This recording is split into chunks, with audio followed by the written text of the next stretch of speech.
Howdy, rowdy, Cub Scouts. Hope you're having a good weekend. Starting off Saturdays strong.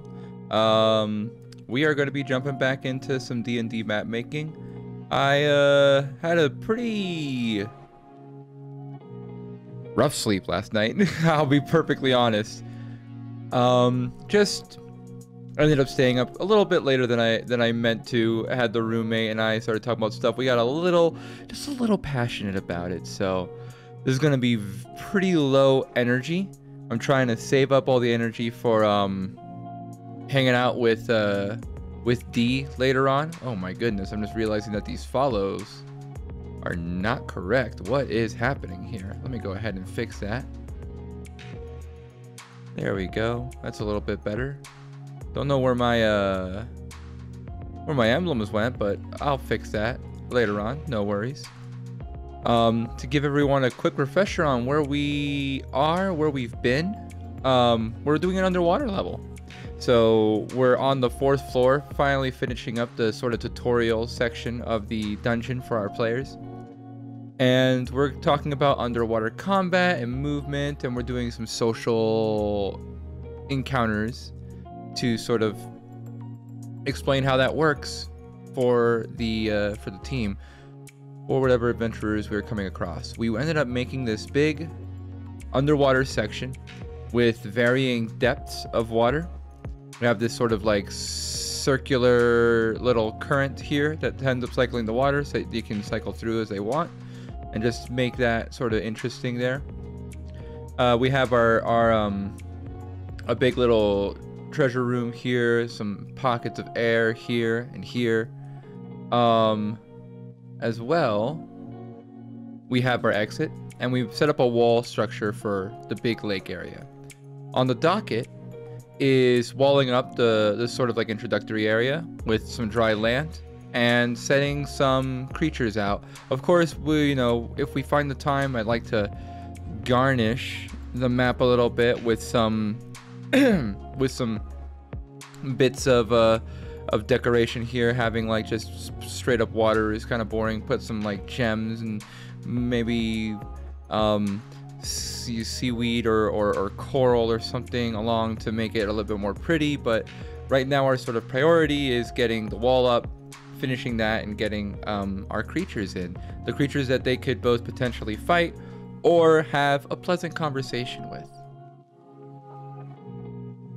So let's go ahead and find a wall that we're gonna use for this. For that, I'm gonna try to work with sandstone or something a bit more refined than this sort of like cavernous wall that we have going on here. So with that, I'm just looking through. Again, you'll see on the bottom all the art that I'm using to make this map. All the assets is made by Forgotten Adventures, so feel free to give them a look if you like the way that the art actually looks. I'm by no means consider myself a particularly talented artist, so I'm just sort of piggybacking off of their creative talents in order to make this work. So just trying to find a wall that works right now. Just bear with me for a little bit. Find an appropriate curve. A lot of these are very, very sharp curves that I don't quite want to do right now. Kind of like this.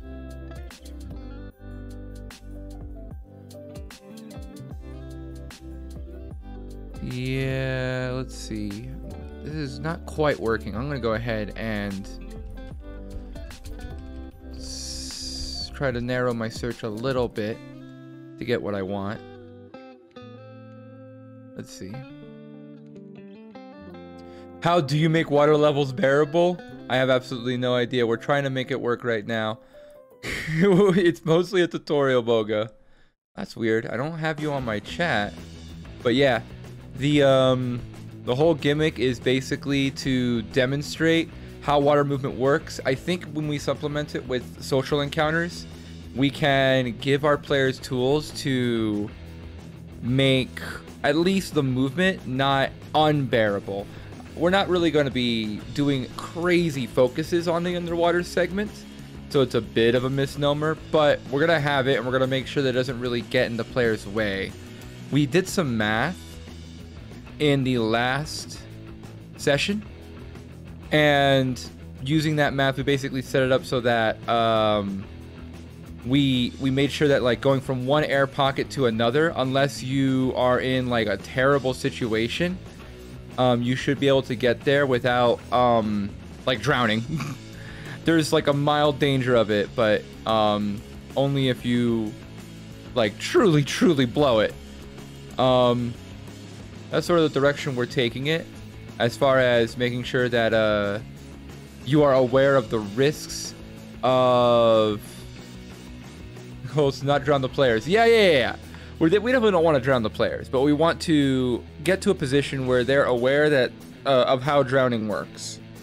And how they can like count, you know, how long can you hold your breath, and I make sure that actually matters, even if the players don't ever get to the point where they actually start to run out of breath. Desperately trying to find some sandstone that works out pretty well. The curvatures are... Oh, here's something. Brickwood? What does this look like? Oh, my previews are not quite setting up. Okay, here we go. Here's something we can use. Nope. I'm on the wrong layer.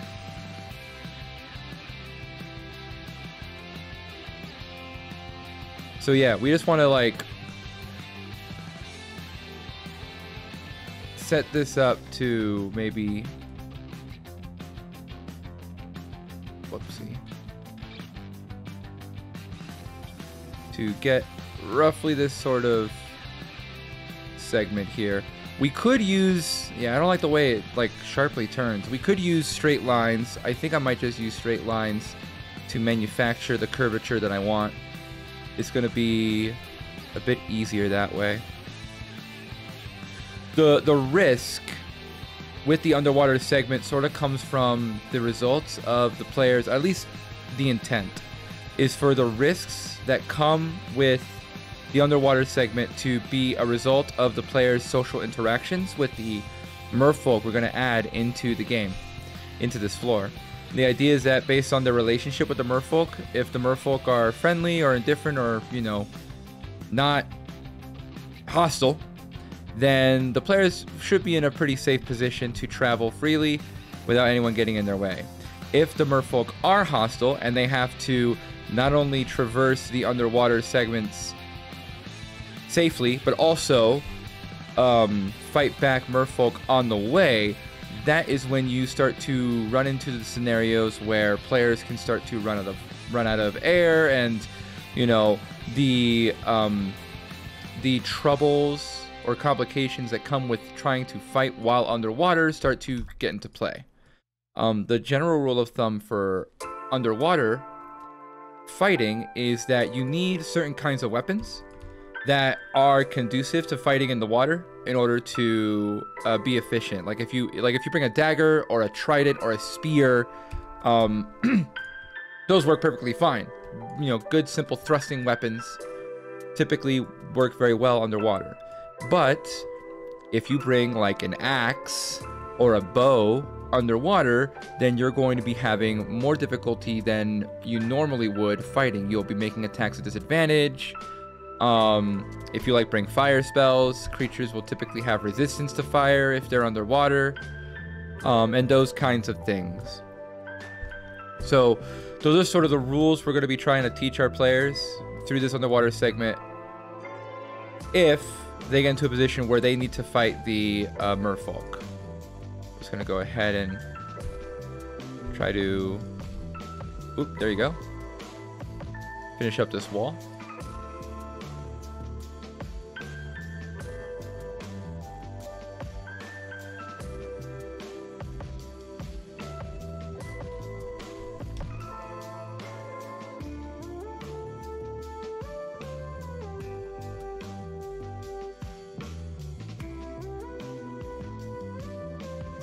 As a player, I've always loved scrambling for improvised weapons. That that is totally feasible. That's also one of the reasons why I want to add some appropriate decorations to the lake. Right now, the lake is pretty featureless. It's just got water, varying depths, and all that stuff, which is nice, but it definitely gets kind of boring.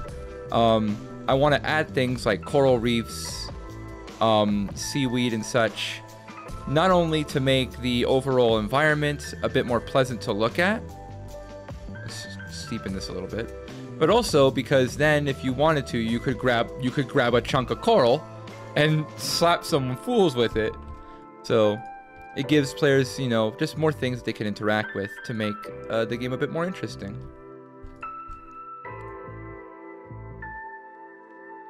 There you go. Although I do personally think that if you're trying to play nice with the merfolk in a social encounter, hitting them specifically with a piece of coral is probably like adding insult to injury. Like, quite like that. All right, there we go. Oops. There you go. All right, a simple wall. And we all need to add something here because, of course, there needs to be an actual entrance that the players will be coming in through.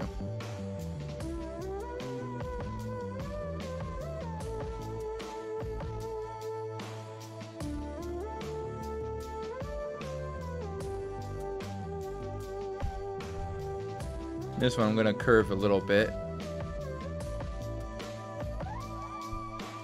Just that it's not perfect.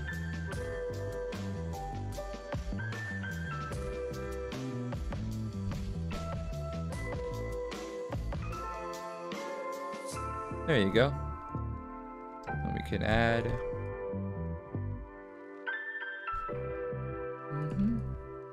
There you go. These can go on the back. Perfect. And finally, we'll add some stairs. Do we get stairs? Let's double check our floor 3. I think we have a big stair area. Yeah, we do. Okay. So we just need stairs that look kind of like this. Actually, I'm gonna steal these. Please don't. What the heck? Huh. Let's do that. Didn't want to play very nicely, so I had to copy it and then move it back. There you go. Oh, wait, that's because they're grouped. That's why. Let's ungroup these.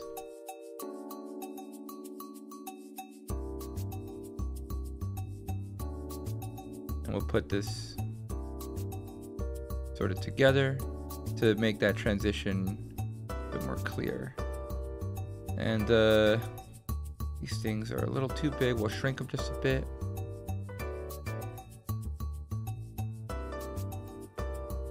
How's that? Yeah, that should be perfect.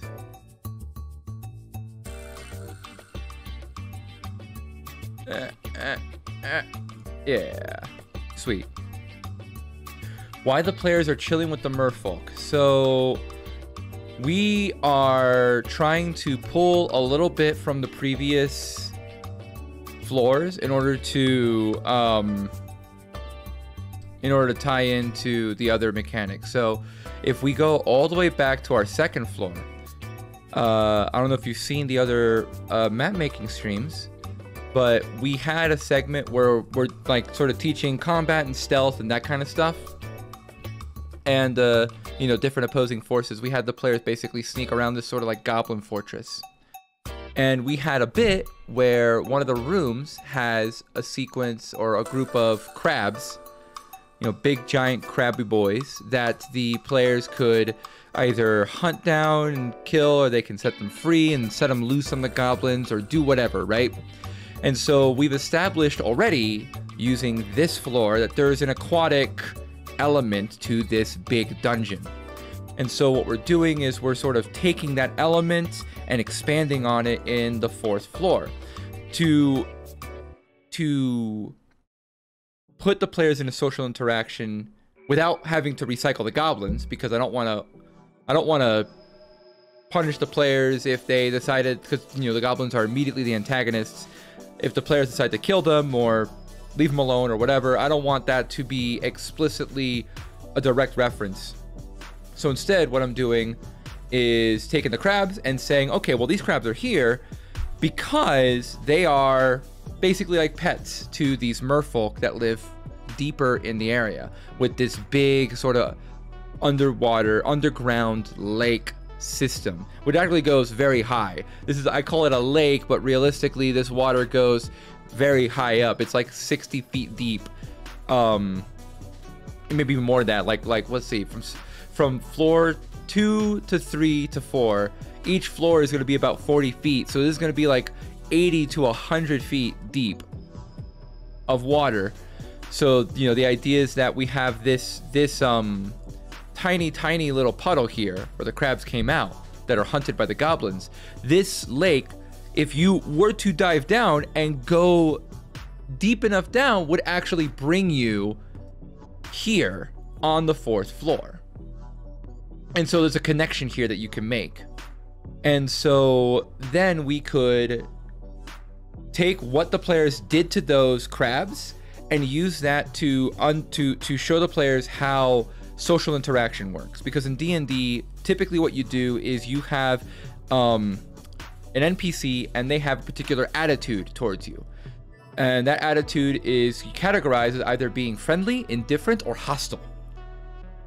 With, of course, you know, every NPC has one of those notches, and then they treat you differently depending on who they are, how they behave, and how they feel about you. So the idea is that we can introduce them to the system and have it be a bit variable, have it be a cute little discovery that doesn't rely on the goblins per se. If the players set the crabs free and helped the crabs to kill the goblins that were hunting them, then the merfolk will be friendly to the players. They might help them make their traversals through the lake. They might even give them a magic item that will help them travel through water. I'm thinking of gloves of swimming or something like that, or whatever they're called. I have to double check them. I think it's like gloves of swimming and climbing or something like that.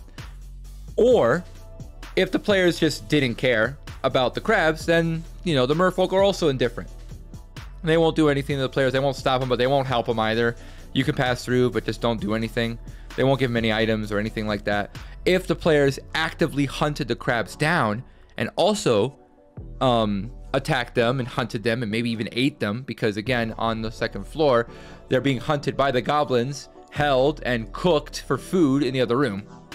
If the players join in on that nonsense and start making meals out of crabs, then, you know, while you're hunting crabs and, you know, hunting wolves in the wild, to the merfolk, you're just killing their poodle.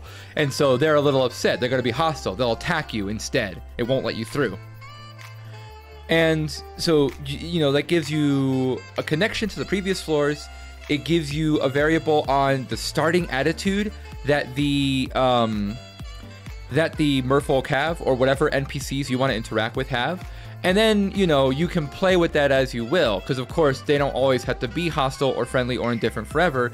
Depending on how the players actually talk to them when they meet them, that attitude might change. And so that is ultimately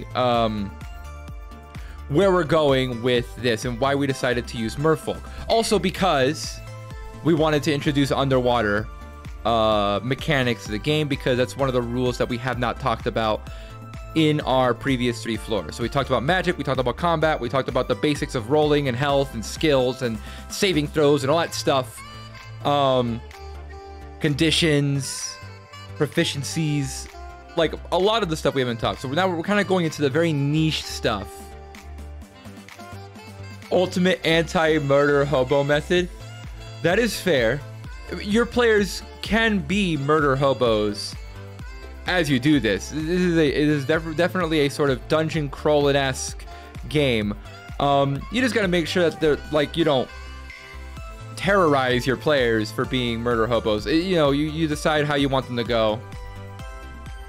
I've definitely had groups of players that are very heavy on the roleplay and want to talk everything out.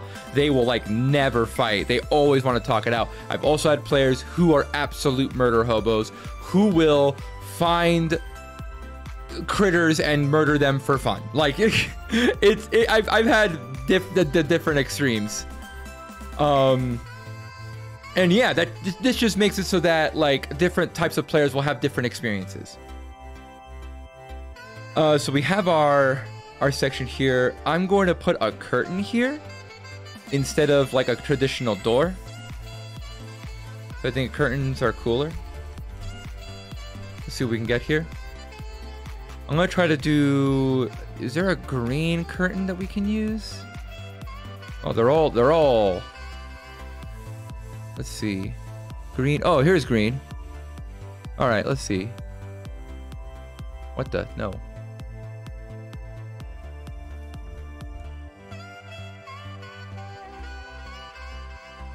There we go. And this will be sort of tied to here.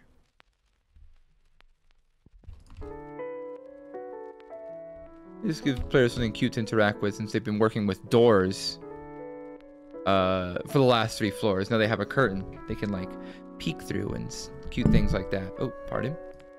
There it is. Took a while for that to copy in. We'll just... Yeah, we'll do that. And then we'll stretch these just a little bit.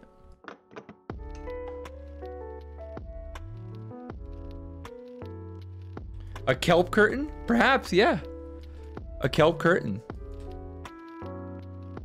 Made of seaweed and other vines that you would find underwater. Speaking of underwater, there is a final underwater wall. Oh, shoot. I forget. I'm using a lot of water tiles here, so whenever I zoom in and out, it sometimes has to reload everything. It's not the most efficient, but what I want to do is take this map. I will do some print screens and make a single map that has everything layered up in a single layer, and then I could just put the whole thing there, and I don't have to worry about the crazy performance hit that I'm taking with coloring all the different water tiles. Anyway, we still need a wall for this deviation here, and if you're curious, it's pretty straightforward. The coloration, what that means. So basically, like I said, the actual the actual depth of the lake is like very deep, like 80 to 100 feet. So the higher, the short version is that the higher, the brighter the shade of water is, the closer that shade of water is to air. Or at least the height of the lake. So you go here, there's a pocket of air here you can take. Then as you move forward, you know, instead of being 30 or 20 feet deep, you're going into like, you know, 40, 50 feet deep. And then when you get darker, you're going really deep in the trench where it's like 70, 80 feet deep. So here you have something deep water. Here you have some, you know, not as deep water. And then you can find land here. You can find, if you go all the way up from here to the 2nd floor, here's some deep water that goes in deep and then immediately becomes very shallow as you find a sort of secret room. So that's what the colorations mean. That's what these letters mean. Just so let's understand that. And so right now, I'm going to be using these walls to... I'm going to do... Yeah, I'm going to be using these walls in order to reflect that. So I'm going to do something like this. There you go.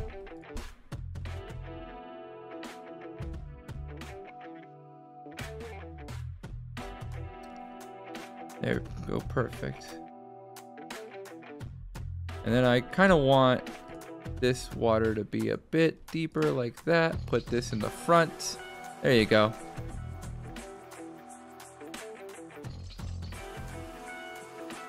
And this gives at least a little bit of choice, a little bit of variety. Does it really matter? Not really, but it's just a cute thing that you want to do when you're being creative. So we have that. We have this. We have the little kelp curtain. We have the stairs. We have some little puddles of water for the merfolk. We have to really spice this up. And I think it's going to be what we do next. How do we spice up the little merfolk village here? Because obviously this is just like straight sandstone. It's kind of boring. So we want to fix that. I think what we're going to want is, let's see if they have like a pond. Is there a pond here we can take a look at? Nope, that ain't it. What if we... Oh, excuse me. Alright, catch it in a sec, Bogue. Let's see. What if we had... What if we had a sort of garden? Let's see. Let's add some dirt and grass to our sandstone.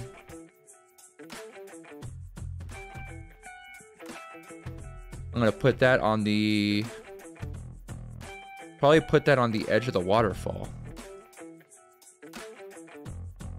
Okay, so with that in mind, I'm gonna put this in the front. Ooh. That's not quite what I wanted. I gotta put this in the front now.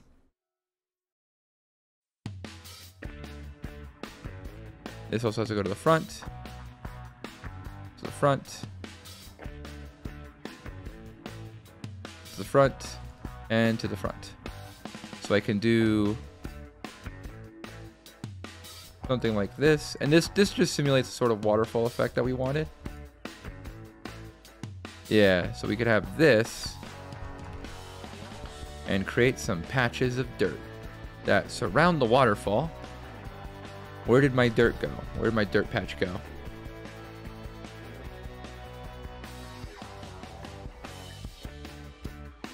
Okay. Keep things just a little varied.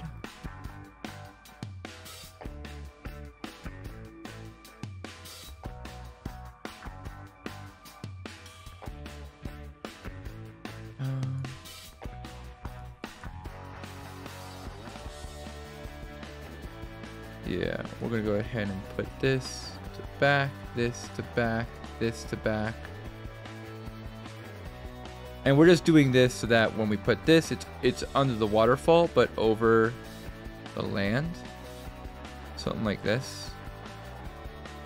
Perfect. We'll rotate this a bit.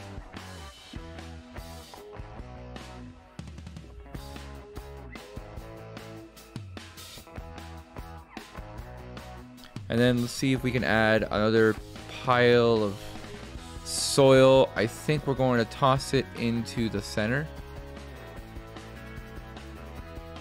Sort of a communal space. And then we'll add some flowers here, or vegetables, or some food for the merfolk. Let's see if we can find something pretty straightforward. Oh yeah, there are plenty of vegetables we can use here. What works with just some water? Just go with potatoes is like the go-to option.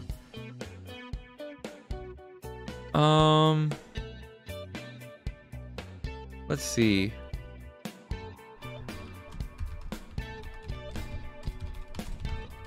I'm gonna go ahead and just do some quick research to understand what doesn't really need a lot of sunlight.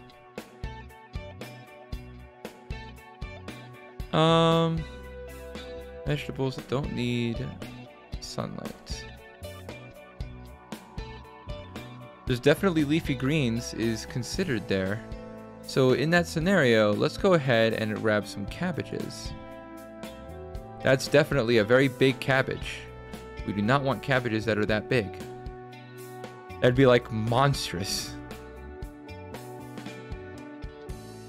So let's put the cabbages like this. And we're just gonna layer them a bit.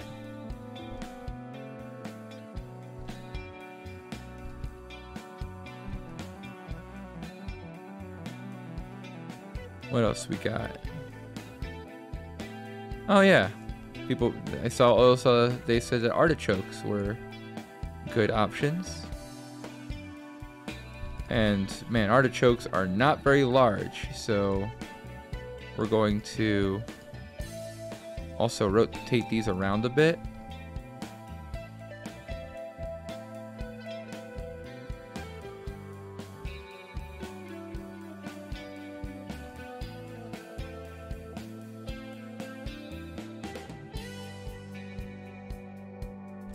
We're just gonna go ahead and just put a bunch of them around, just so that I have them.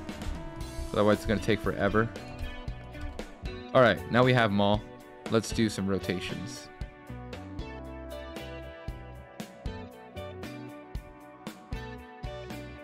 do this.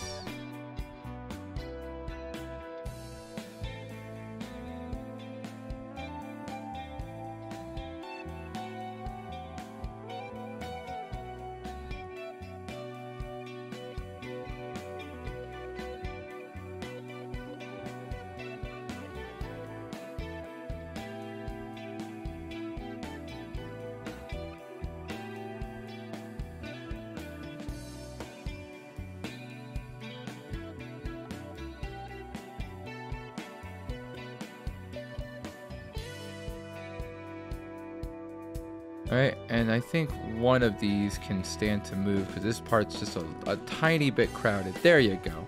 Alright, we got some artichokes, we got some cabbages. What else do we want?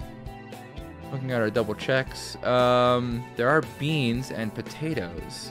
We definitely want to try to get potatoes. That'd be pretty fun. Potato, potato, potato, potato, potato. Do I have potatoes? Let's look for potatoes. Yep, we definitely have potatoes. There's 2 different kinds of potatoes too, so we're gonna grab them. Oh, there's actually plenty of potatoes. I feel like the potatoes should definitely be in the center though. I kind of like potatoes being the cornerstone of the fish market. It's just a little too goofy to pass up. Like, come on, can you really blame me? And this is the last one. Okay. Yeah, it's still definitely too big. But this feels too small. So we definitely want it to be about 1.5, like so.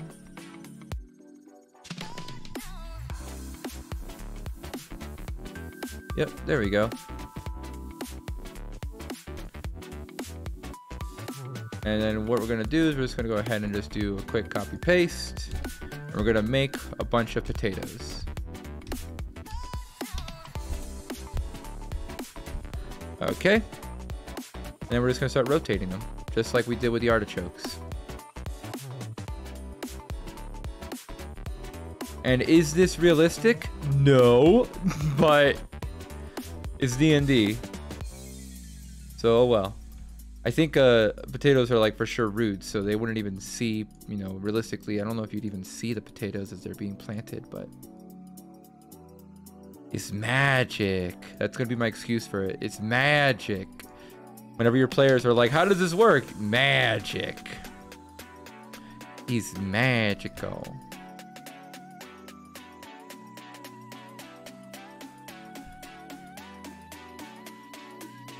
I may have made more potatoes than I needed.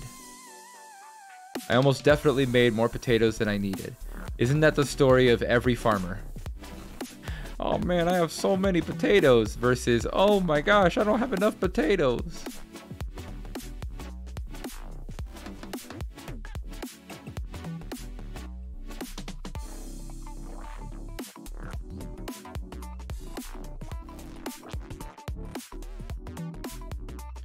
We're probably going to delete the potatoes we do not need. Like very soon. There you go.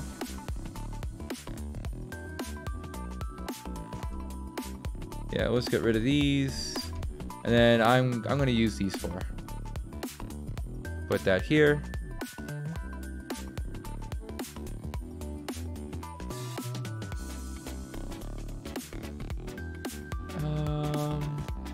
Like that. Cool.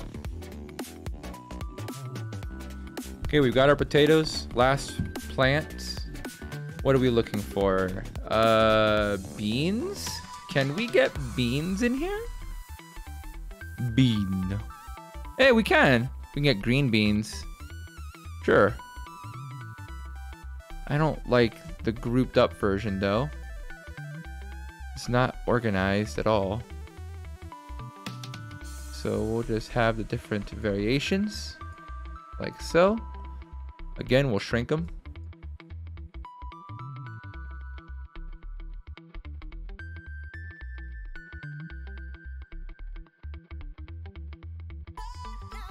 Okay, and we probably only need like 4 copies of these. So 1, 2, 3, 4. And for this one, I'm gonna stand them up straight. It looks like a little parentheses.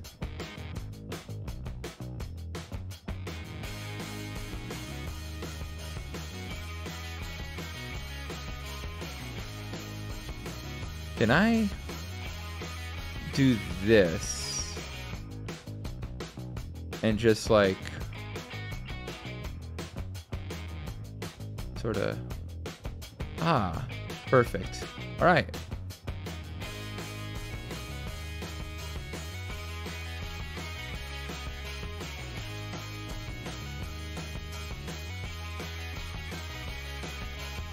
That wasn't perfect, but makes this transition just a little bit easier.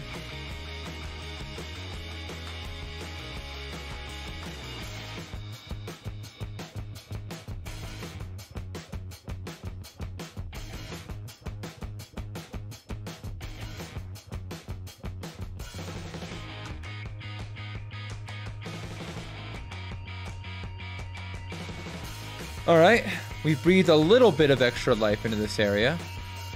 We really don't have a whole lot going on around the walls, though. So what are we gonna do about that? We could add just more land, you know, more vegetables and such. But I kind of want to give it a more homey feel. What I might do is make a fountain. Could we get a fountain going along? Maybe a section of fountains going around the walls? Nope, that doesn't work. How about a well? A well might be good. Oh, we do have a wells.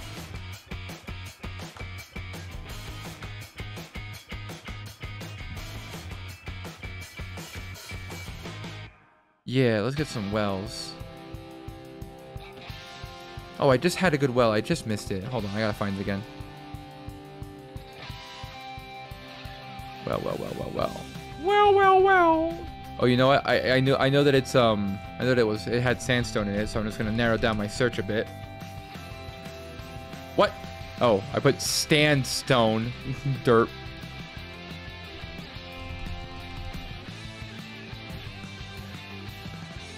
And I want a very earthy sandstone with some vines. Maybe rotate it just a wee bit. No, not you. Okay, like that. Cool. And then a variation of earthiness that will go on the bottom.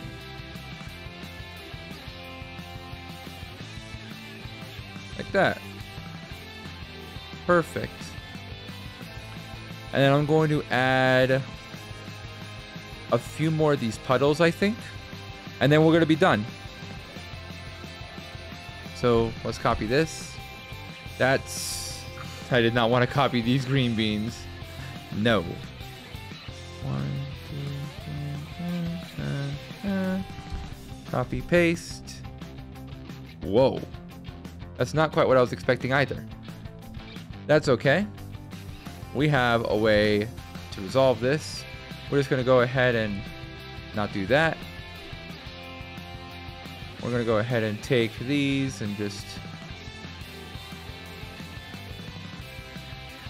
move them out of the way.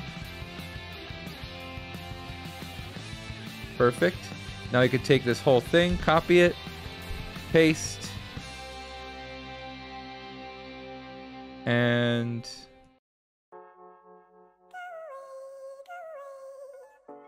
yeah, so we'll do that. Actually, I kind of don't want that.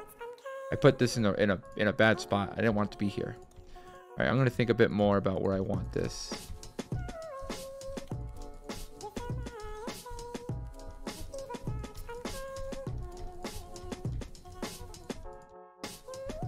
Okay, let's do another copy. And I think I'm going to put this here. Perfect. Now, to make sure this is not super samey, we take this, we rotate it a bit. Done. Finally, I can take these and put them back.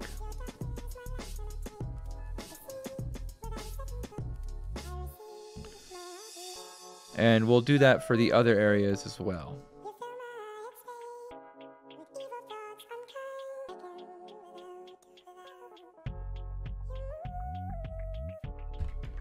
This one probably goes right in front.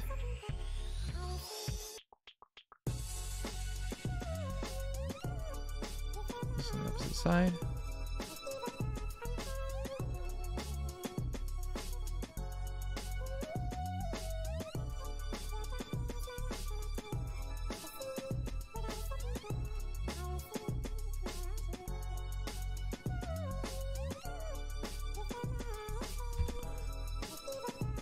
Okay.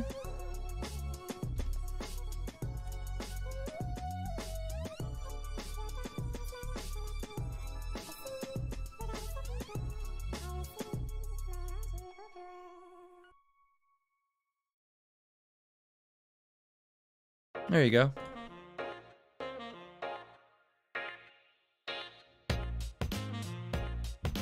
All right, that's done. We have the walls here. What we should do is now set up the actual encounters. So to do this, we're gonna go ahead and create some tokens for the merfolk. So this is gonna be done a little bit off screen because I'm just gonna be creating some tokens right now. If I was a smart man and actually like budgeted my time properly, I would have done this before even starting the stream, but that is not the kind of person I am. I am maybe a little bit of a fool. Just a little bit.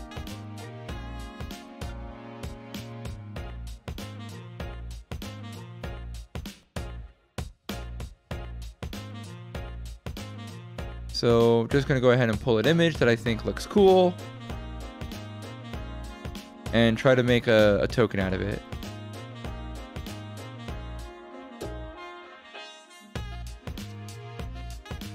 Where is my, there it is.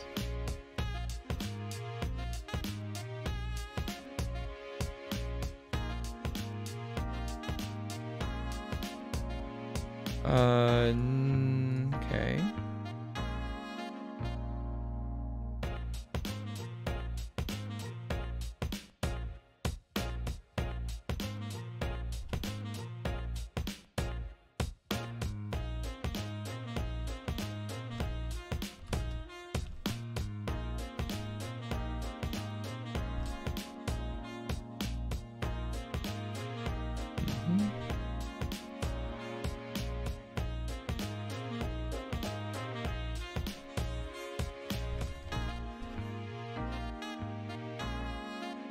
All right, so we have one merfolk. I'm gonna get two different merfolk images so we have a little bit of variety.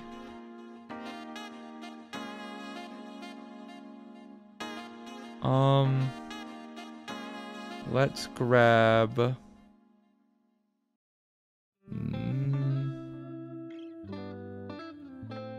let's see. But all merfolk don't look the same. I know, right? They're gonna be just a little bit different. How's this? This works.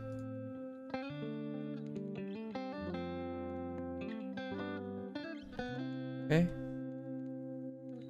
So now I got some base images. Just turn them into tokens real quick. Give them a blue border because, of course, give them a blue border. Like so.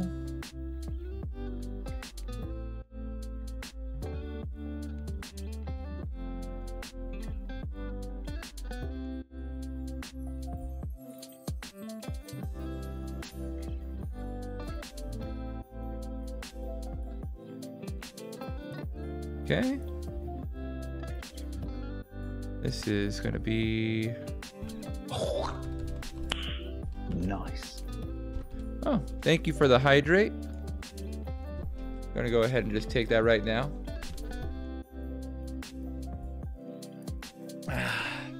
Nice. All right. And then we need the other one. Just gonna fix that real quick.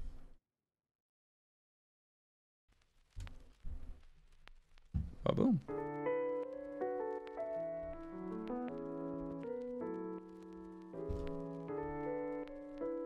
Oops. I almost messed it up. Let's try that again. Nope, I did it again. There we go.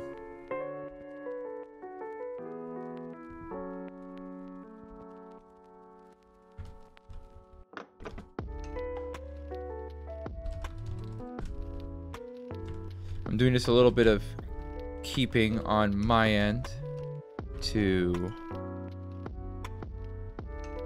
make sure that I have a good reference to these when I'm done. There we go.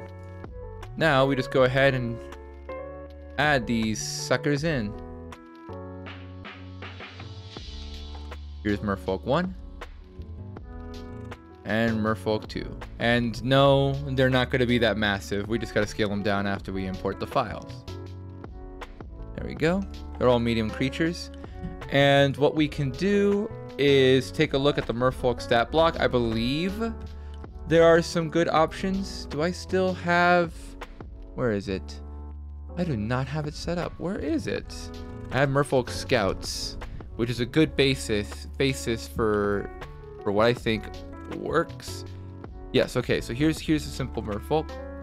And we're gonna keep this straight for... Whoopsie, there you go. Keep it straight and simple, because if they decide to be combative and hostile immediately, I don't want the players to be completely overwhelmed. So these are going to be fairly weak creatures. Just going to go ahead and put the stat blocks in here. So I mentioned this before, but what I like to do, in order to keep the reference pretty straightforward, is I like to have the full stat block pasted in the GM notes, and I like to keep track of three important things. Their armor class, their hit points, and the general bonus they have to attack. So in this scenario, they have 11 hit points, 11 armor class, and they have a +2 to attack. So 11 hit points, 11 armor class, +2 to attack. And same goes here. 11 hit points, 11 armor class, +2 to attack. So that way I could always just easily reference that.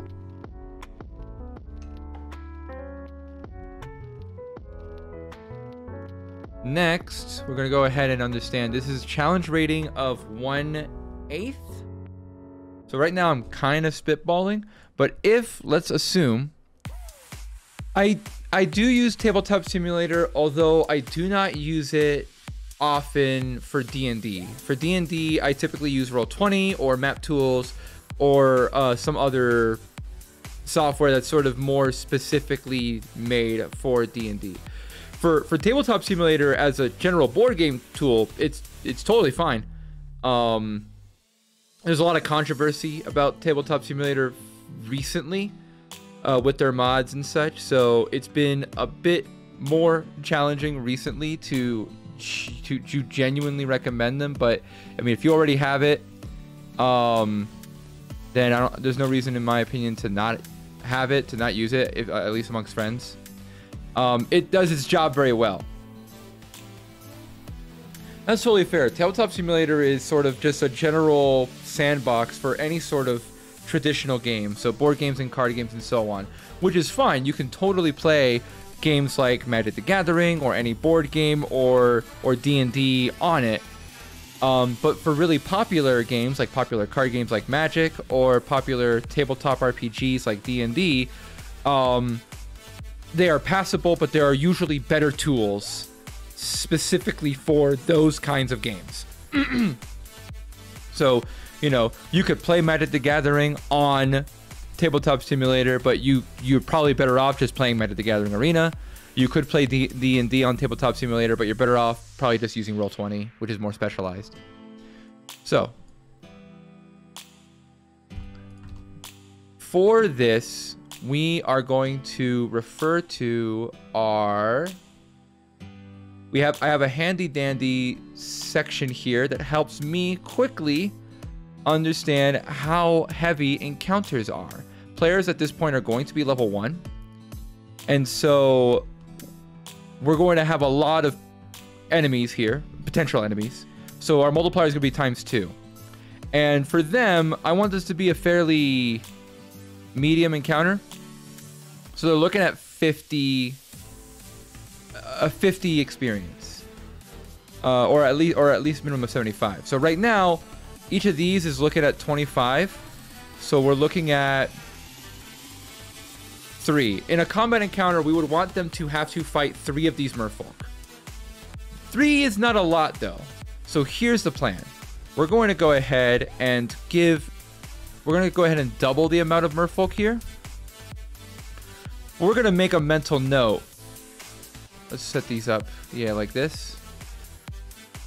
We're going to make a mental note here that not everyone here is going to fight.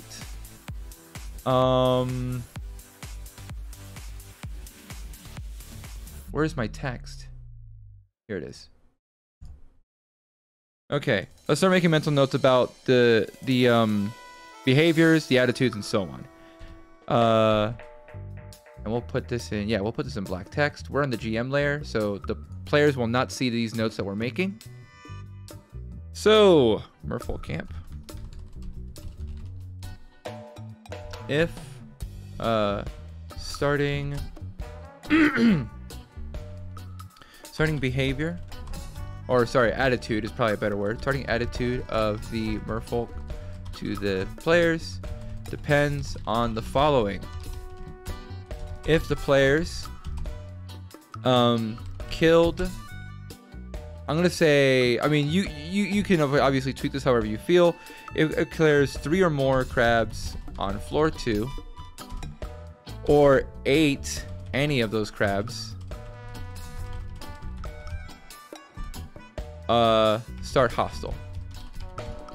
If the players saved 3+ crabs on floor 2 and didn't eat any of them,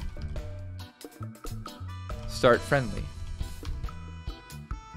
Hello, Element Dragon. Thank you for the crinkle, I guess. We're playing it very chill. We're playing it very chill today, so there's less hype, there's less crinkling going on. Just smooth music and chilling.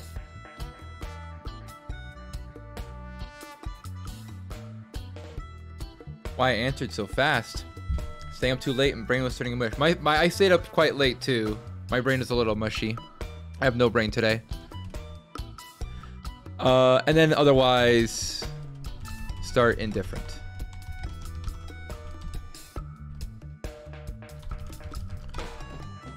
And so that way, if, you know, we know how they're gonna start.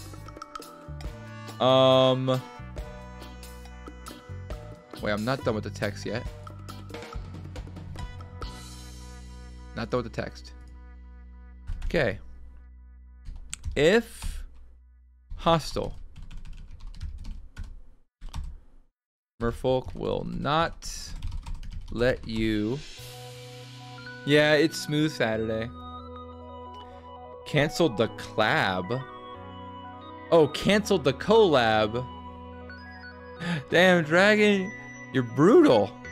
I didn't cancel any collabs. We did finish our collab for this week. I don't know when we're going to collab again, but nothing got canceled. I'll probably hang out with Kenny again in a few weeks.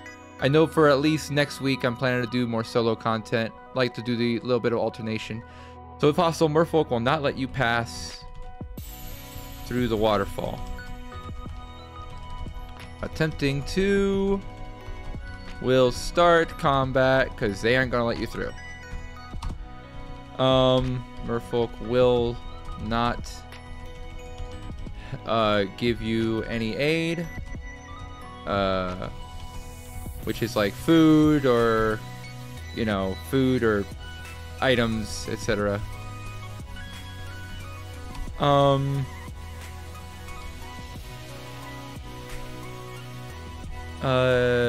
To return to indifference.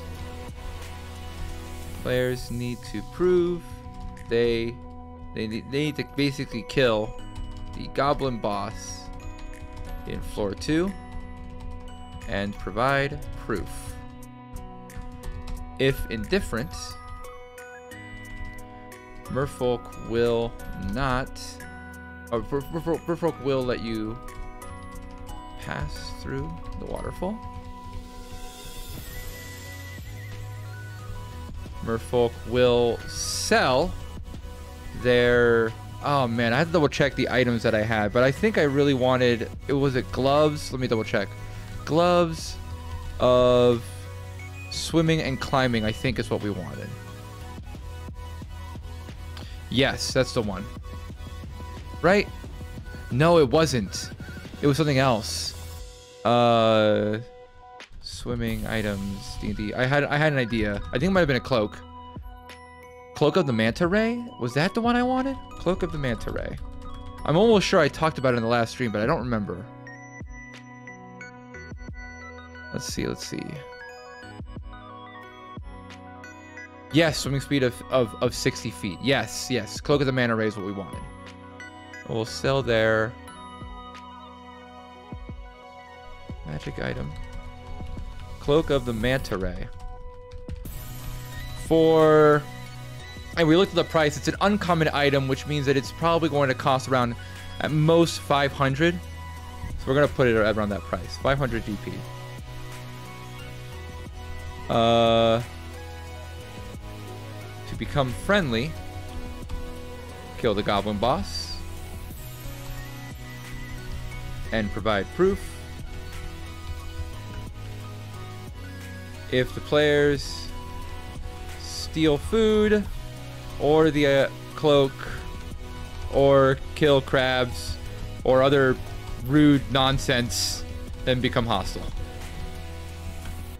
If friendly, Merfolk will let you pass.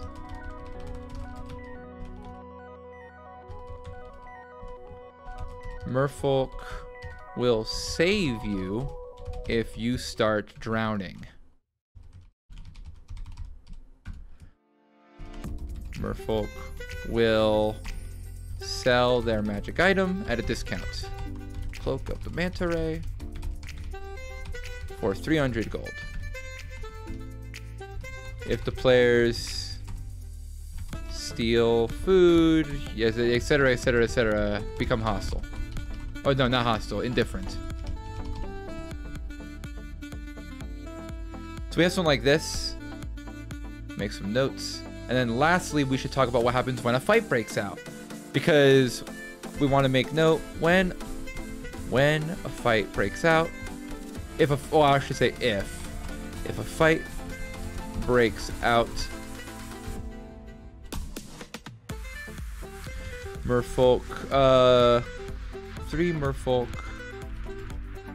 3 farthest Merfolk will retreat to the waterfall to warn the others. 3 closest will fight and probably die, but that's okay.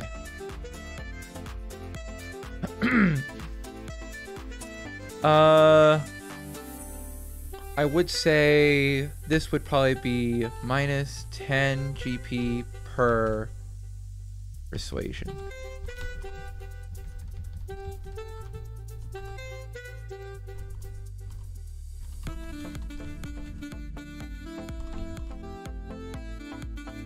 So that way a player with a charisma can use it and they'll get a bonus from it. A lot of times, charisma is valuable, but is not the end-all be-all of an NPC's attitude towards you. Just because you ate all their crabs and pooped on their pond or whatever, doesn't mean that you can just roll a 20 on charisma and they forgive you.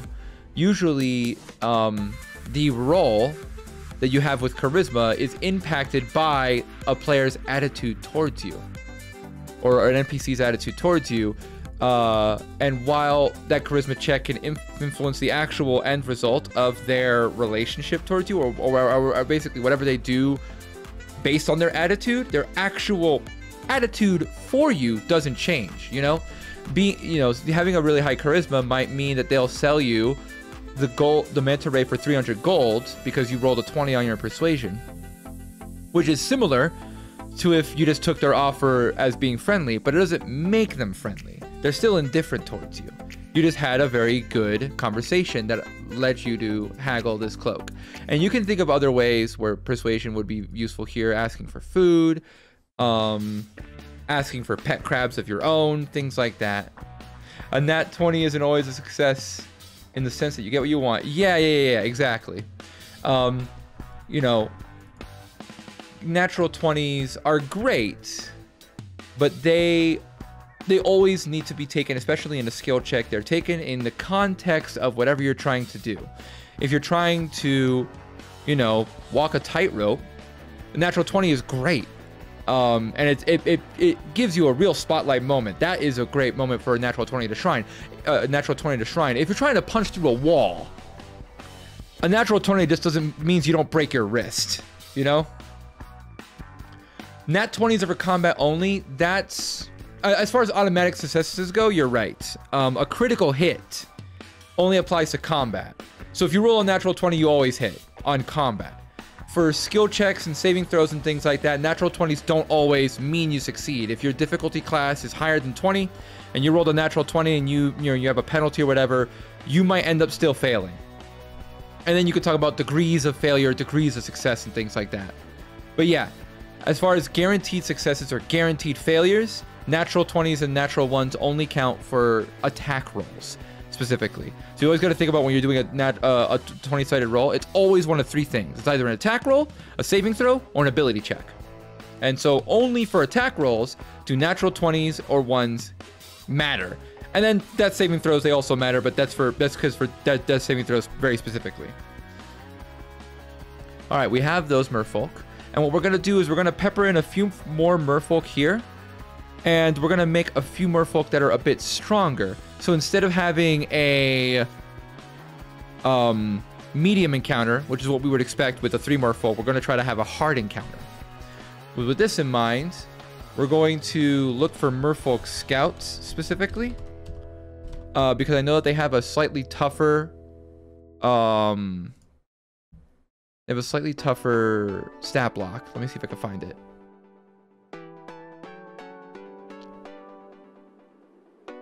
It is taking a while to load. Come on.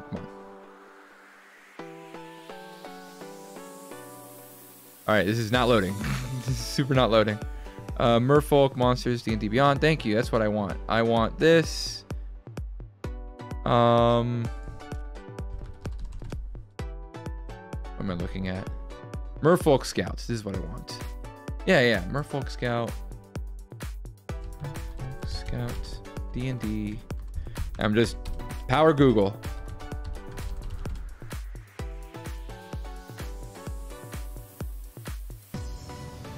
Gotta be somewhere here.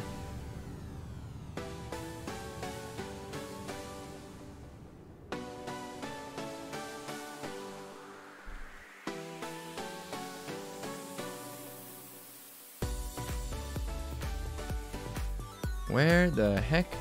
This is way harder to find than I thought it would be. All right, never mind. Forget it. I'm just gonna put some normal merfolk, and then maybe we'll bump up their stats a little bit. I can't find the merfolk scout stat line. I could pull out my book of Saltmarsh, but that will take way too long. I've been spending a bit too long as it is. So we're gonna add 3 more here. We might add 4 more actually. Yeah, let's add a 4th one. Let me just zoom out a bit so I can see what I'm doing. So here, I'm gonna put them in the most hotly contested areas, like so. The idea that the merfolk scouts that go in and actually warn people, allow them to slowly congregate as they are warned.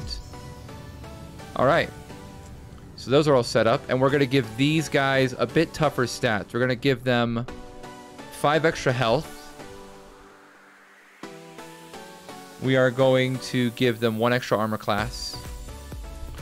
And we're going to give them an extra bonus on their attacks.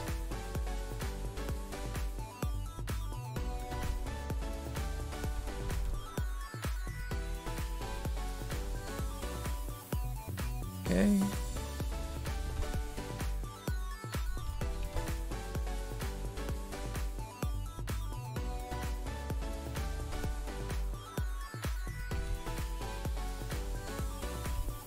All right.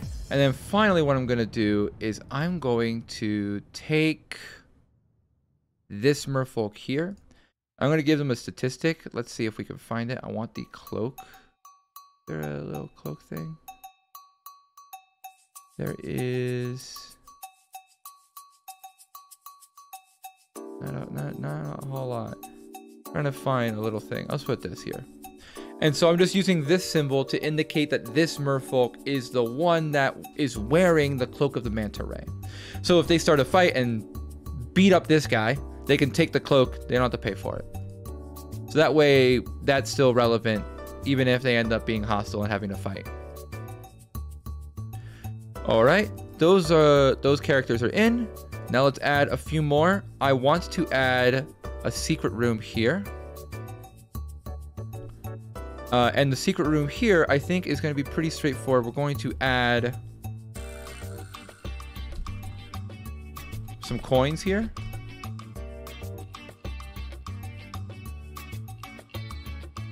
Let's see. Come on. Give me a coin. Give me a coin. There it is. All right. I'm going to add some coins here.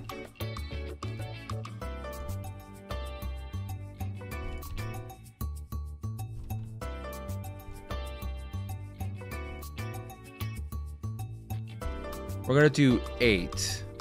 A little bit of a treasure trove here. And we're going to add our giant crabs. Giant crabs are 2x2 in the second floor. I should still have those crabs. I'm going to just do a copy paste. Oh no, they're not. They're just 1x1. They're still pretty giant compared to a normal crab. There are a few crabs here. All right, these crabs are pretty tough, actually. We'll just have 2 crabs here. And then we're going to have 2 more crabs here.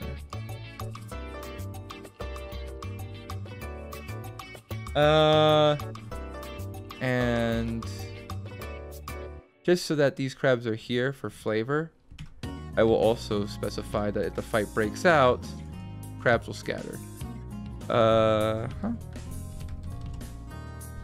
We'll hide in the nearest puddle. Remember, we'll get upset at the players. Would they be considered crabby? I think that they would have.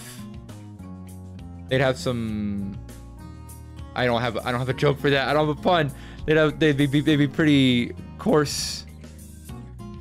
The scales would be sharp. I think that makes sense, especially if they catch them early in the morning. Nah. I woke up on the wrong side of the puddle and now I gotta deal with these people. Oh yeah, they are salty. That's absolutely true. This is definitely salty water. Do not drink this water. It is not good. It would not be kosher. All right, so we have the secret room.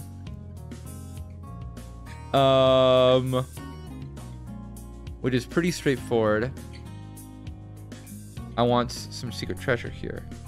Crabs here. Guard 8 total platinum. Players can trade rather, because these crabs, they like shiny things. They like collecting shiny things. They found cute little platinum coins. But players can trade silver for the platinum. 2 silver for every 1 platinum. If the players try to steal the platinum, crabs attack. If the players attack the crabs and any merfolk witness, then they become hostile immediately.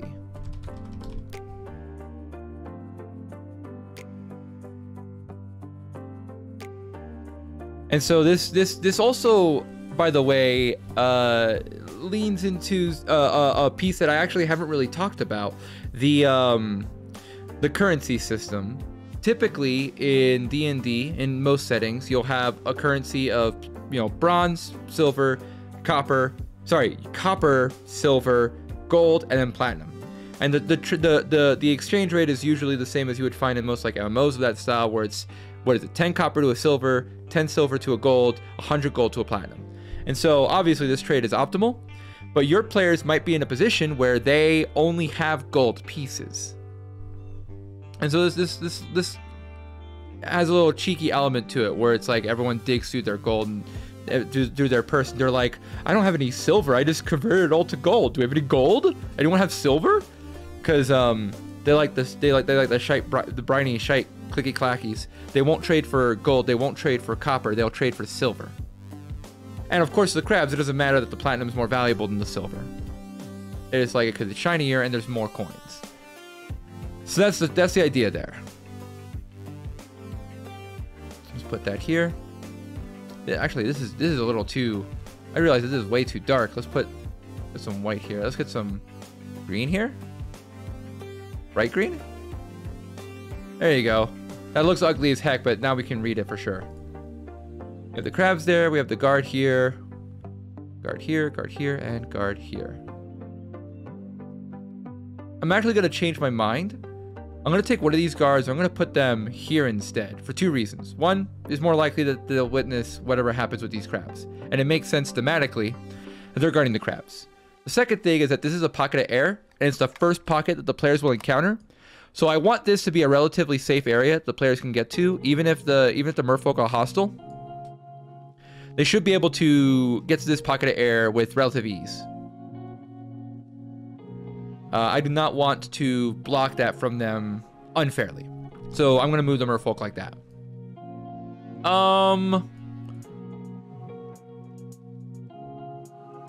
What else is there? We have the waterfall. We've fancied up the village a little bit. Yo, Valexion. Hope you're doing good. Hope you're having a good Saturday. This was going to be, I knew this was going to be a relatively shorter stream because we were already halfway through with this floor before I even finished. Oh, that's right. I want to pretty up the lake. Let's pretty up the lake a bit. Let's see if we got corals we can use. Ooh, it's listed under spell components. It's pretty funny. I'm gonna go ahead and hydrate a little bit. My throat's getting a little coarse. But yeah, this is gonna be a bit of a shorter stream because we already were halfway through this this floor, so it was gonna be a pretty short stream to finish up the floor. And also because if you guys checked on my Twitter, I'm hanging out with the wonderful D and maybe I think Kinney as well. We are all hanging out at D's stream. I think we're gonna play Tribes of Midgard and maybe some other stuff for a little bit. I don't know if she's streaming it. She might be streaming it. I might be streaming it. I don't know. It's sort of a spur of the moment kind of deal. So keep on the lookout for that, I suppose. If you wanted to see more of me today, or if you want to see more of Kenny, we're probably going to be hanging out for that. I've never played Tribes of Midgard, so I'm kind of excited for it. It seemed like an interesting, like little RPG romp. All right, back to the coral. Because we have green here, I kind of want to deviate. I want to have a little bit of green, but I also want to deviate, and none of these corals are green. That's weird. All right, let's go ahead and just get all the corals we can out right now. And here's what I'm going to do. I'm going to set it up as objects and tokens because we're going to start moving these around a lot. I do not want it to interfere with, I don't want it to interfere with the water, because it will interfere with the water if I let it. That'd be a bit of a problem. Okay, that happens, that happens.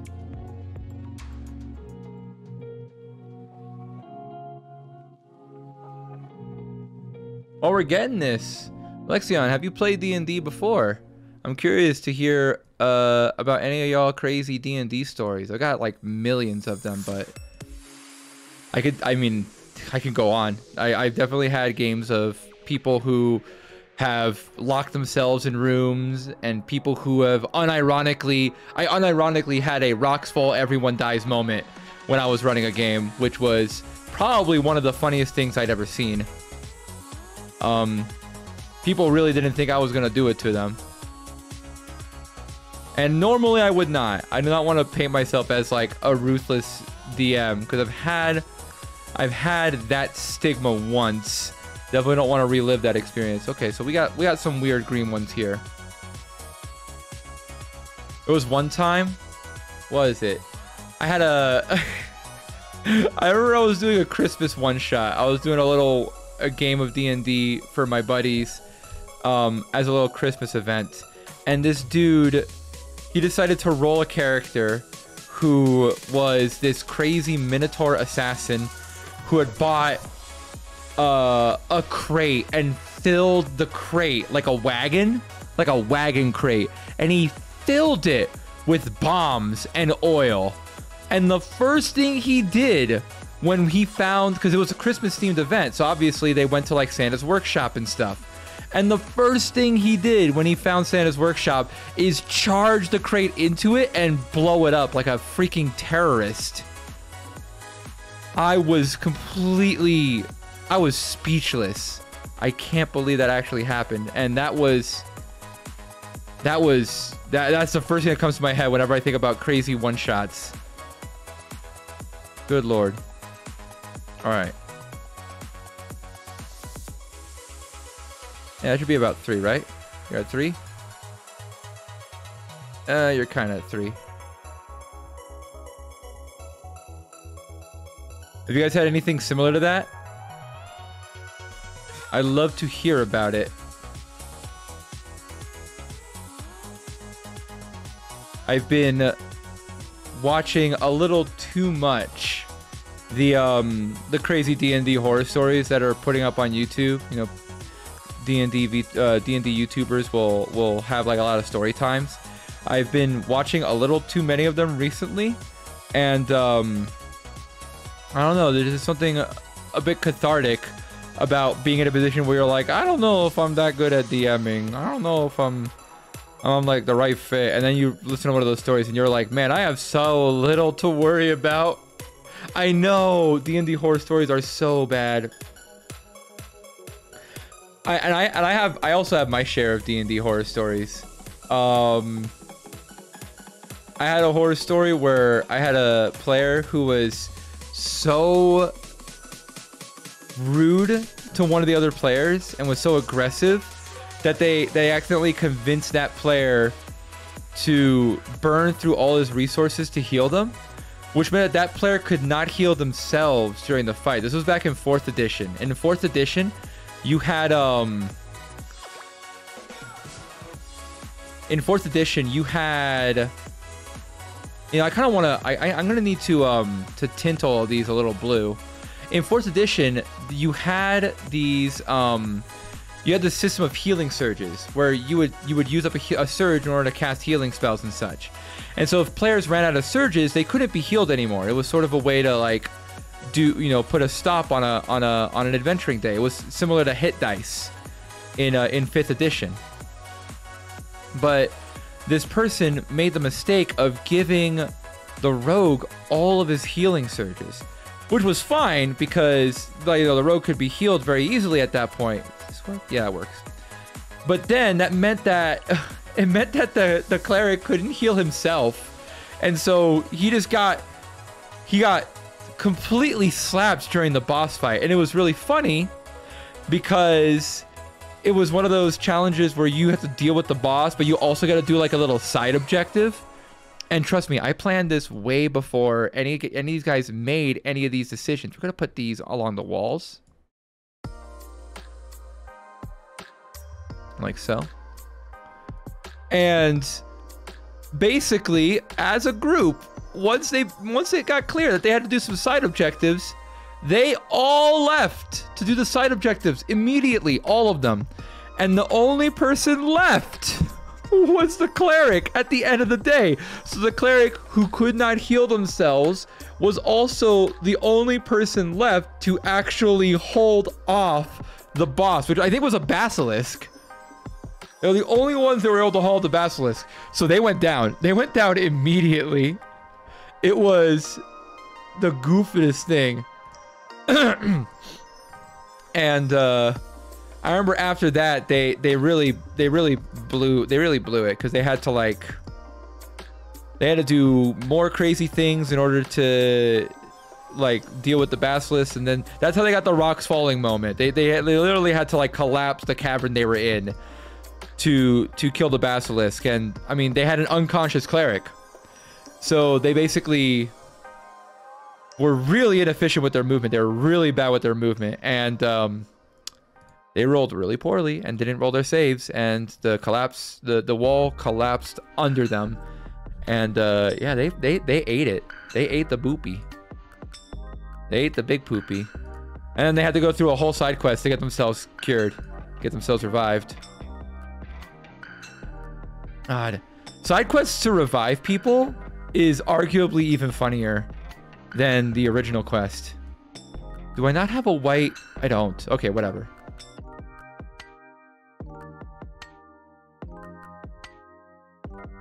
Have you ever had players that did a course of action that really just made you scratch your head and wonder like what they were thinking? I had a player who decided, because they literally had to go to the 9 hells. It was like a high level campaign. And it was like, here's the premise. You guys all have to go to hell. It's like Dante's Inferno style kind of stuff. And the player, he was playing like a Goliath fighter, pretty straightforward, simple man of simple tastes. A bit of a simpleton. And his first instinct, when he knew that he had to go to hell, because they happens to figure out the news in this city in the sky. There was like a dragon city in the sky that they're all hanging out in. And so they were like, oh, we have to go to hell. Should we plan anything? No. The Goliath just says, okay, I'll see you there. And leaps off the cloud. Leaps off the cloud and tries to dive into hell using their giant hammer and just sheer momentum and anger and rage. They made it. They made it to hell. I'll tell you that much. They technically made it to hell by jumping. But it was really funny because that player made the craziest arguments that they should actually like just dive through the Earth's freaking core and go to hell. Not Earth, but whatever mortal realm they were in. They should just dive right through the material plane and just dig their way through hell with that single swing. It was so goofy and dumb. But, I mean, it was memorable. We still talk about that. Hey, do you remember that time where you jumped into hell? He made it to hell, but then when he got out, he realized that he was a ghost. That's sort of what happened there. And he was like, oh, whoops. I actually died, and that's where I went. So, all expenses paid trip for sure. All right, grab these. Whoops, not that, not that.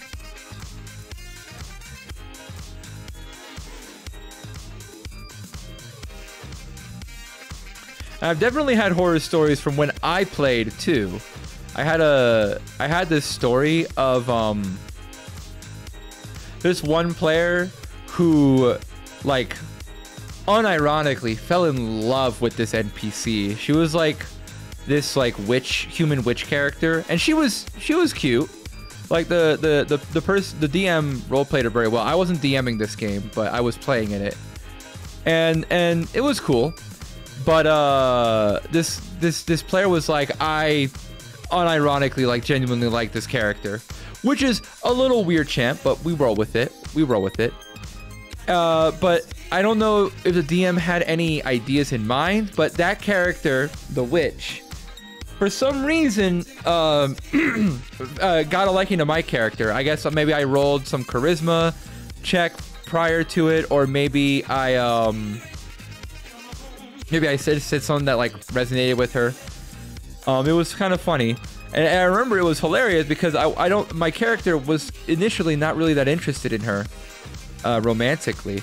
It was funny because when we were talking about her and she was showing us her like little what is it, her little demon place, not demon place, but her apothecary, her study. I was playing as a rogue, and all the players were like, yo, can we steal something? Try to steal something. I ended up not stealing anything, although I had genuinely considered it. And then they figured out that she had the hots for me, and they were like, yo, you have to hit that. You have to hit that so we get free magic shit. That was the rationale that my team came up with. And I was like, I'm not really sure if I want to do that, but I eventually went ahead with it. I didn't do it for the magic shit, but I was like, this is a fun bit of the story that I wasn't really prepared for, so we'll make it work. And the character that was genuinely interested in the witch character got so angry. Like, they got so unbelievably jealous about it. It was so funny. Normally I was like fairly sympathetic about it, but then they got like a little toxic, and then I started to like rub it in. I was kind of a rude idiot too at the time. I definitely rubbed it in a little bit once they got a little toxic about it. So that's on me, but it still makes for a pretty good story. All right, we got some coral in. Let's get some gems in. No, this is not quite what I want. What else work? Let's try to get some seaweed. How do you spell seaweed? That's how you spell seaweed. Okay.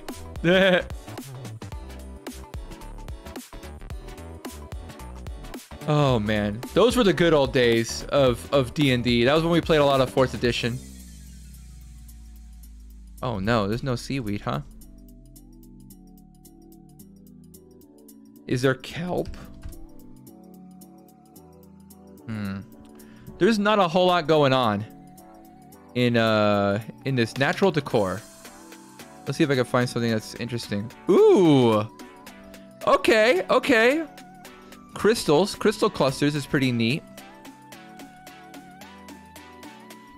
Yeah, let's add some crystal clusters in this deep section. Did I add them? All right, I'll wait for that to happen.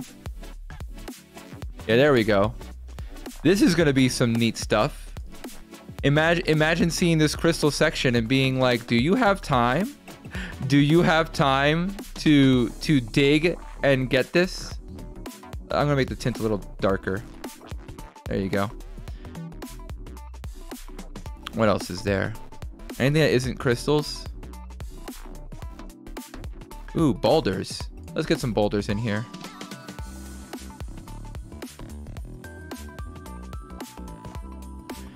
We're just finding ways to decorate.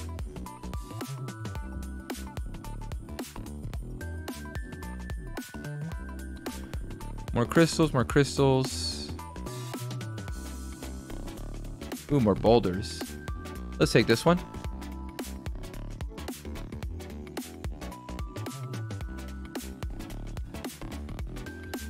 Yeah, this could be crystals and boulders. All right.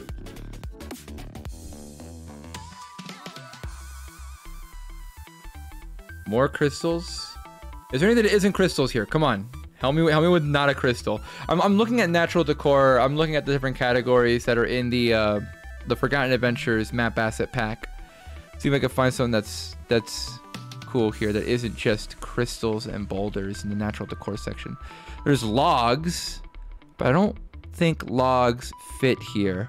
Neither do pebbles or leaves. Nope. What about here? More rocks, a twig, a stepping stone. Spider webs, that ain't gonna work. What if I look for fish? Just straight up fish. Nope, we only have fishing hooks. Darn. Alright, this is fine. This is still enough to decorate the area fairly well. I'm gonna put this here. And we're just gonna go ahead and just do a quick measurement, right? So if we go here, this crystal is about 170 feet here, about 110 feet here. This can be a little bit further. This proposes an interesting challenge for players who get a little greedy. Can they dive from here, grab the crystals and not drown? Maybe if they have the Cloak of the Manta Ray, they could.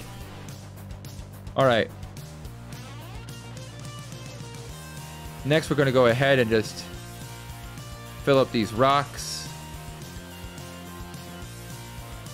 We're going to make them pretty big, so they're kind of like obstacles. Give them a tint, because of course they're underwater. That's a little too much tint. I don't like that. That's better.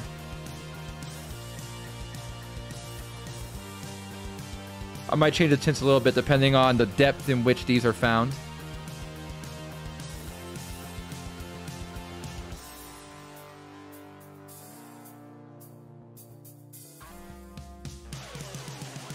Okay, so another rock.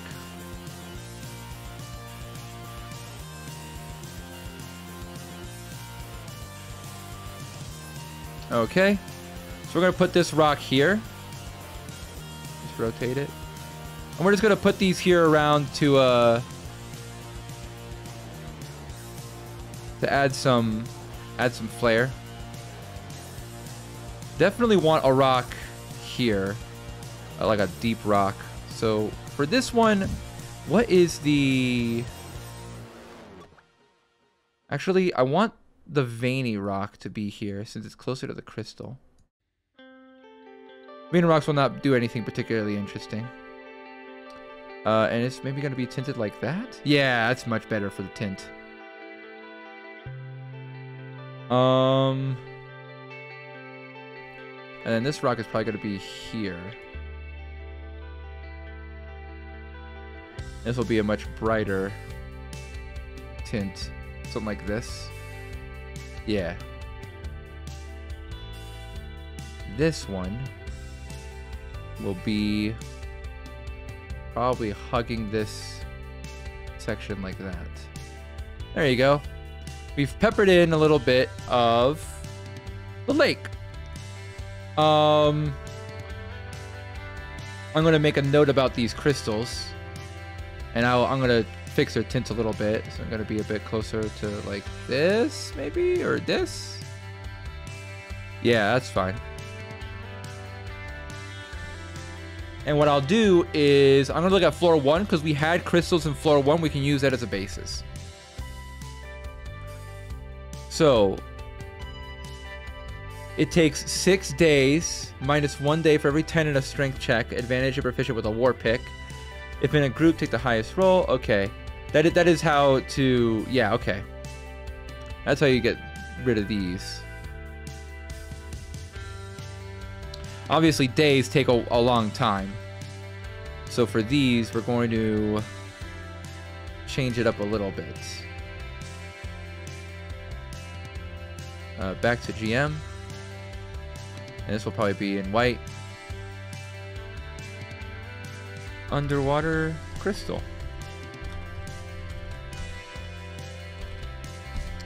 Takes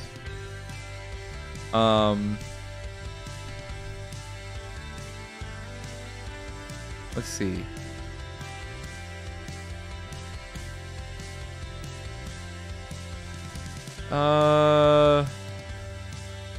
Yeah, AC is equal to 15. And let's see. Resist. All, yeah. Resist. All except piercing damage. For every damage dealt, you get a chip of diamond or crystal, I'll say. Crystal worth. Recreate the water temple in the dead center of the map. I don't have enough time for that, Karma. Also, I don't want my players to hate me, Karma. I need them to actually finish the 5th floor, Karma. What do you be playing? What do you be making the water temple, Karma? That's a challenge. That's a real challenge. None of my players have ocarinas. They can't solve it. For every damage dealt, you get a crystal worth, I'm gonna say 15 gold.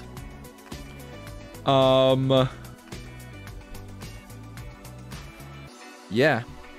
And so having this around is good, actually, really good, because it means that even if oh well, let me do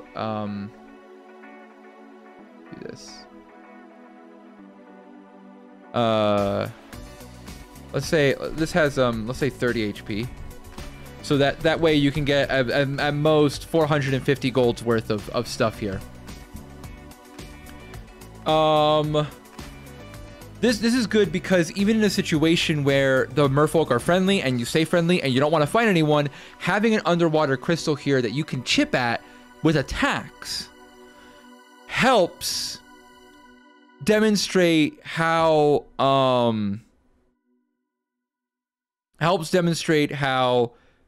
combat works.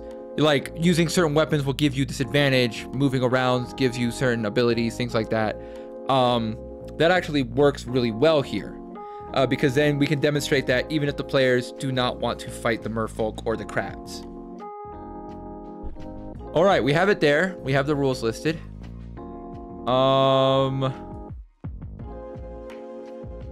Everything else here is pretty good. I'm pretty confident with this section. It's going to be a short stream. I think we're going to be closing it off very soon because I need to get something to drink. I'm out of water. And right after this, I'll be coordinating with Dee and Kinney on what we're planning to do with tribes. So floor 5 is going to be our mini boss. If you guys check somewhere on my Twitter or in the links to the time lapses that I've made for previous floors, there are polls that you can fill in to track what other themes you want to see in the dungeon, what questions you have relating to D&D. If you have any suggestions for what would be a fun mini boss, feel free to put it up on the poll, or just DM me on Twitter, or just reach out to me whenever I'm up on stream. No matter what I'm playing, I'm always down to talk about D&D. Aside from that, let's go ahead and see who we can raid. Let's see. Ooh, I believe what is happening here? Oh, Mona Office Demon is playing Super Mario Odyssey right now. That is cool. Mona Office Demon is pretty chill. She mods with Olivia. I really like Olivia. So we're going to go ahead and give her a shout out and a quick raid. What are we doing? We're going to do underwater raid. Roll 4 or raid for initiative. So we're gonna do something like this. How's that feel? Here's our raid message. And I might catch you soon on the stream. Otherwise, I'll catch you on Monday. We're probably gonna be playing Hitman and finishing up those. Maybe playing Inscription, not sure. Schedule will be out sometime tomorrow. Until then, peace out, Cub Scouts.